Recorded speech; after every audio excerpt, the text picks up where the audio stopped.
नमस्कार, मैं अशोक कुमार पांडे। स्वागत है आपका द क्रेडिबल न्यूज पे। हाजिर हूं मिडिल ईस्ट की सारी अपडेट्स लेकर। दुनिया भर के 500 जेनोसाइड स्कॉलर्स की जो कमेटी है उसमें यह चर्चा हो रही थी कि इजराइल जेनोसाइड कर रहा है कि नहीं कर रहा है।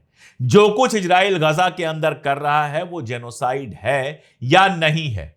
86%, 500 में से 86% जो जेनोसाइड स्पेशलिस्ट हैं उन्होंने कहा कि गजा में जो कुछ, फलस्तीन में जो कुछ इजराइल कर रहा है वो सब जेनोसाइड के नाम से ही जाना जाना चाहिए। वो सब जेनोसाइड की परिभाषा के अंडर आता है।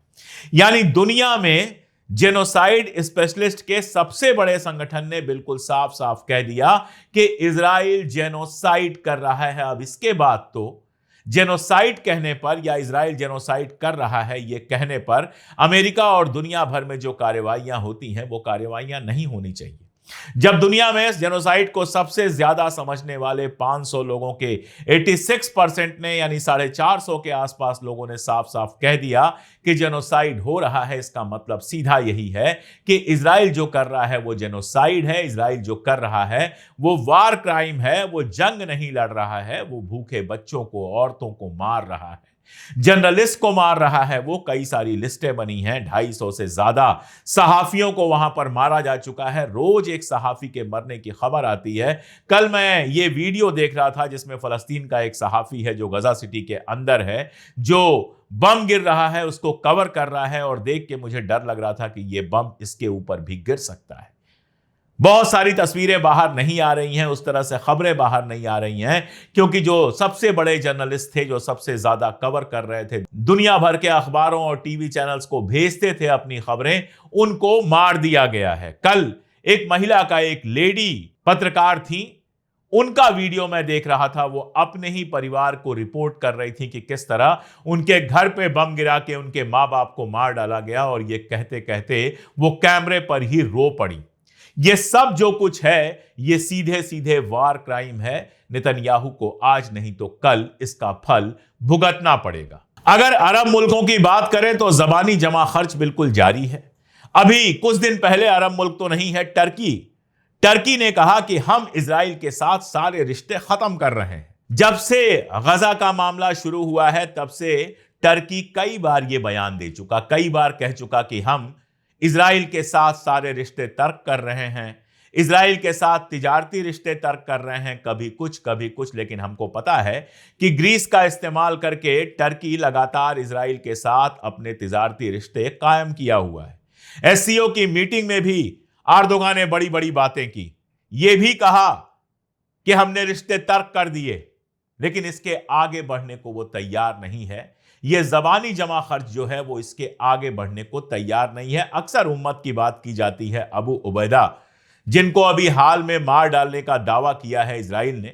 यह दावा कितना सच है कितना झूठ है हम नहीं जानते हैं, लेकिन दावा किया गया है कि अबू उबैदा जो स्पोक्स पर्सन थे और जिनको अक्सर हम जिनके वीडियोस देखते थे, उनको मार दिया गया है। और अबू उबैदा ने मरने से पहले एक बयान दिया था जिसमें दुनिया भर के जो मुस्लिम मुल्क हैं, अरब मुल्क हैं, उनसे अपील की थी कि आपस की लड़ाइयां खत्म करके इजराइल का मुकाबला करो।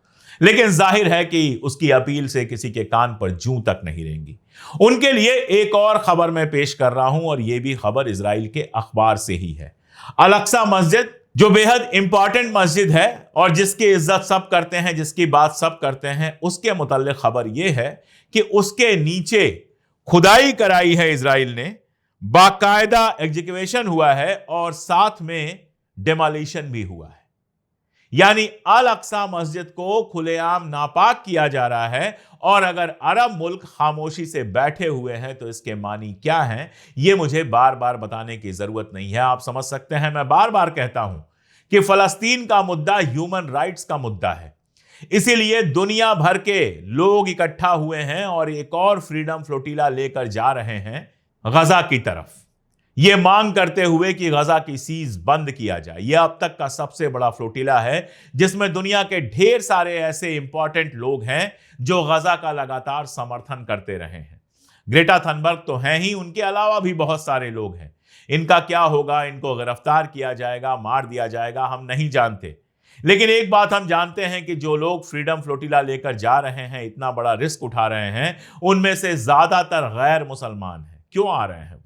क्योंकि वो ह्यूमैनिटी के साथ खड़े हैं, वो इंसानियत के साथ खड़े हैं, वो हक के साथ खड़े हैं। धर्म के आधार पर अगर सब कुछ होता, मजहब के आधार पर अगर सब कुछ होता, तो आज सारे मुल्क, अरब मुल्क, टर्की, उधर इजिप्ट, इधर पाकिस्तान, मलेशिया, कितने तो इस्लामिक मुल्क हैं, ये सब मिलकर अटैक कर देते इजराइल पर, तो इजराइल पानी नहीं मांग पाता।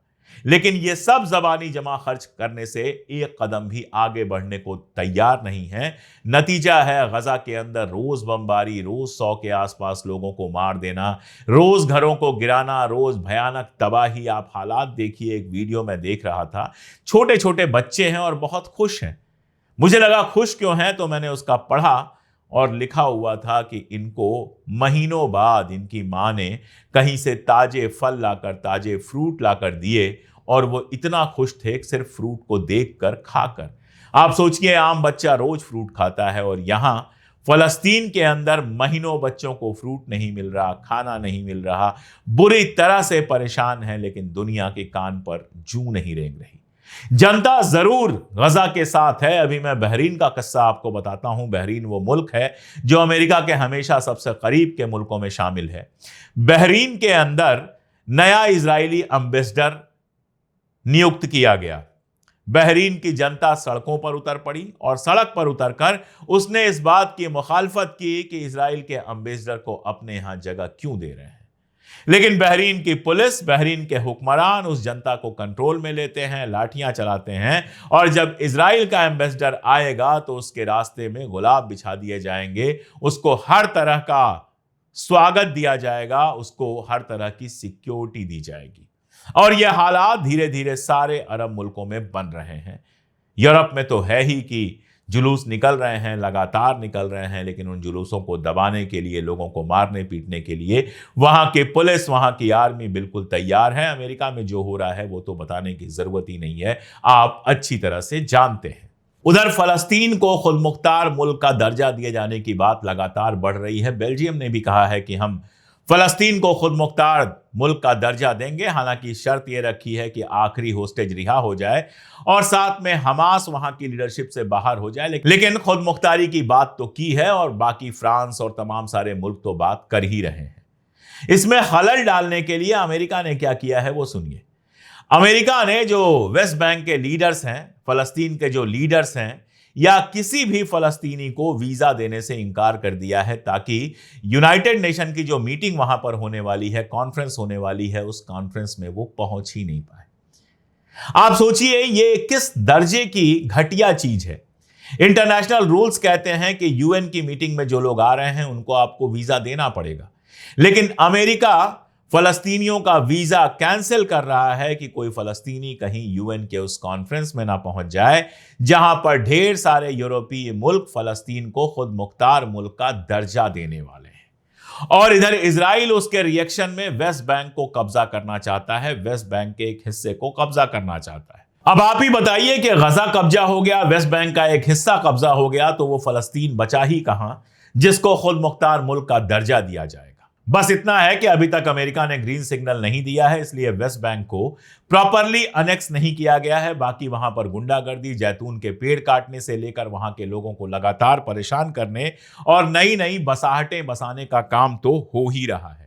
इसके अलावा इजराइल एक खतरनाक काम कर रहा है। आप जानते हैं कि आईएस को किसने बनाया, इस सवाल के जवाब में अक्सर इजराइल और अमेरिका का नाम लिया जाता है। इस तरह की तंजीमों को इजराइल ने पाला पोसा है ताकि एक तरफ दुनिया में इस्लामोफोबिया फैलाया जा सके और दूसरी तरफ जो मिडिल ईस्ट के देश हैं, अरब मुल्क हैं, उनको डिस्टर्ब किया जा सके।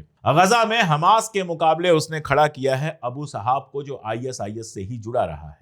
और अब यह खबर आ रही है कि अबू सहाब को और ज्यादा पैसा देने, और ज्यादा हथियार और ताकत देने की बात पर बात चल रही है। इजराइल के अंदर आप समझ सकते हैं कि आतंकवादी कौन है जिसने आईएस को पाला, जिसने जोलानी जैसे आईएस के आदमी को सीरिया पर कब्जा करने दिया और उसके बावजूद सीरिया पर लगातार हमले कर रहा है, जो अबू शहाब जैसे एक्स आईएस को गजा के अंदर मजबूत करना चाहता है, जिसने ईरान के अंदर जो साइंटिस्ट को और बाकी लोगों को मारा था, वो पूरी तरह से इल्लीगल था। कितने लोगों को कितने ही मुल्कों में वो मार चुका है, लेकिन वो आतंकवादी नहीं है। जो अपने मुल्क की आजादी के लिए लड़ रहे हैं उनको आतंकवादी कहा जाता है। अभी एक खबर आई है, ईरान से ब्रेक हुई है। ईरान से दरअसल एक और बड़ी खबर यह है कि मोसाद से लिंक्ड एक सेल था जो ईरान के अंदर गड़बड़ियां फैलाने की कोशिश कर रहा था, उसको बस्ट किया गया है, काफी लोगों को मारा गया है। और खबर यह है कि जो टॉप ईरानियन लीडर थे जिनको 12 रोजा जंग के पहले मारा गया था, उनको मारने के लिए उनके जो सिक्योरिटी पर्सन थे, अंगरक्षक थे, उनके मोबाइल्स की लोकेशन वगैरह ट्रेस की गई है। आप जरा कल्पना करके देखिए कि पाकिस्तान के अंदर हिंदुस्तान ये काम कर दे या हिंदुस्तान के अंदर पाकिस्तान ये काम कर दे तो क्या हालात हो जाएंगे। लेकिन ये एक ऐसा काम है, दूसरे के मुल्क के भीतर लोगों को मारना ऐसा एक काम है जो इजराइल लगातार करता रहा है और अमेरिका और यूरोप ने इससे अपनी आंखें मूंद कर रखी हैं। लड़ाई चल रही है। अभी हमास ने हाल में ही गजा में एक एम्बुश किया है जिसमें बताया जा रहा है कि 7 लोग घायल हुए हैं, 4 गायब हैं। ये सब आईडीएफ के सैनिक हैं और कई लोग मारे गए हैं। इसके अलावा भी लगातार वीडियोस आ रहे हैं, लगातार खबरें आ रही हैं। खबर यह है कि 900 से ज्यादा सैनिक आईडीएफ के अभी तक मारे गए हैं। घायलों की संख्या भी काफी है और यही वजह है कि वहां की आर्मी लगातार कह रही है कि गजा के अंदर कब्जा कर भी लोगे तो भी हमास को हरा नहीं पाओगे। लेकिन नेतन्याहू किसी भी हाल में सीज फायर को तैयार नहीं है, जिसकी सलाह आर्मी दे रही है। अब देखना यह है कि ट्रंप अपने बयानों तक रहते हैं, अरब मुल्क अपने बयानों तक रहते हैं या फिर सीज फायर के लिए कोई कोशिश करते हैं। मुझे तो फिलहाल कोई उम्मीद नजर नहीं आ रही है और उम्मीद अगर नजर नहीं आ रही है तो ये जानिए कि जंग चलेगी और जंग चलेगी तो नुकसान हर तरफ होगा। दर्द बस उन बच्चों के लिए, उन औरतों के लिए, उन बेगुनाहों के लिए होता है जो अमेरिका, यूरोप और अरब मुल्कों के इस खेल में बलि चढ़ रहे हैं, लगातार मारे जा रहे हैं। उनकी आवाज लगातार उठाते रहना जरूरी है और हम यही कोशिश करते हैं। आज के लिए इतना ही, बहुत शुक्रिया।